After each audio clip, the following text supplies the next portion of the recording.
Hey guys, welcome back. So today we are going to talk about calibrating the PT2 pedal set for batch number 4 and later.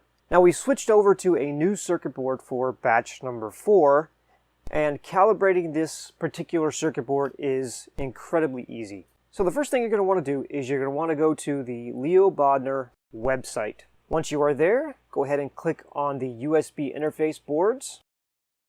Once you scroll down till you see the load cell interface LC USB 16-bit, go ahead and click on that. Then I want you to go ahead and click on product downloads and then download the configuration software right here. I already have it downloaded, so I will go ahead and minimize this window. Now before we start calibrating here, I want to give you a fair warning. Go ahead and set up your pedals mechanically first. It is always a good idea to get your pedal set mounted and get it feeling just the way you want before you start calibrating the electronics. If you start changing things after you've already calibrated, the settings are going to change. So it's a good idea to always get things set up mechanically first. Okay, so once you have everything set up mechanically, go ahead and plug in your circuit board. Once it's plugged in, go ahead and open the USB configuration. Now when you first open up the program, this is what it's going to look like. Now the first thing I want you to look at is the input gain down here at the bottom left. This input gain represents the sensitivity for each pedal, not only the load cell, but also the clutch and the throttle. Now the numbers in these drop-down menus represent the sensitivity level. Now right now when you first plug it in, it's going to be 800 for the load cell, and then 4 for each of for the throttle and the clutch. Now we have the numbers set up like this for testing purposes here at the shop. Now once you get your pedal set set up mechanically, everything in your rig, you are going to want to change these numbers to whatever suits your needs. So let me kind of explain how these numbers work. Now I'll start with the load cell. As you can see, it's set at 800 right now, but you can scroll back to all the way to number 1 if you like, and you'd have not much input at all from the brake pedal, which is why we set it up at 800 from the very beginning. So I'm going to scroll all the way back down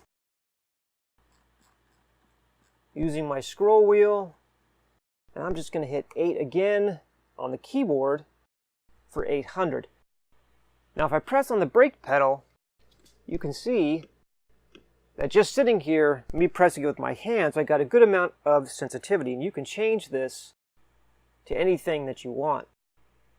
Now the throttle pedal and the clutch pedal are a little bit different in that what you want to do when you get it set up on your rig is you want to take a flathead screwdriver and turn the potentiometer so that the slider over here starts at just about 0.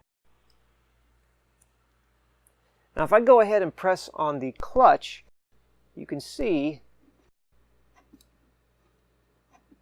there's a good amount of input at setting number 4. But right now it's not quite starting right where I press on the pedal. So I'm going to go ahead and turn the potentiometer here to where I can start seeing input right away. There we go. There's a little bit of input. Now if I press on it, I get almost 100%. So this is a good starting point for the clutch pedal. I'll go ahead and do the same thing for the throttle pedal. Turn the potentiometer with the flathead screwdriver. And right about there is good. I'll go ahead and press on the throttle, and we get a good amount of input from the throttle. Now, if you are finding that the slider is only going about halfway, you can turn this up to whatever you want. So if I turn it up to, let's say, 7, all right, go ahead and press on the throttle again, and mine is even going past 100%. So 7 is too much for me right now. So I'm going to go ahead and hit, well, I hit 4 and it went to 40, but that's okay. I'll go ahead and scroll back to number 4 here. There we go, number 4. And I'm back where I started. So it's basically that simple. This really is a very easy calibration setup.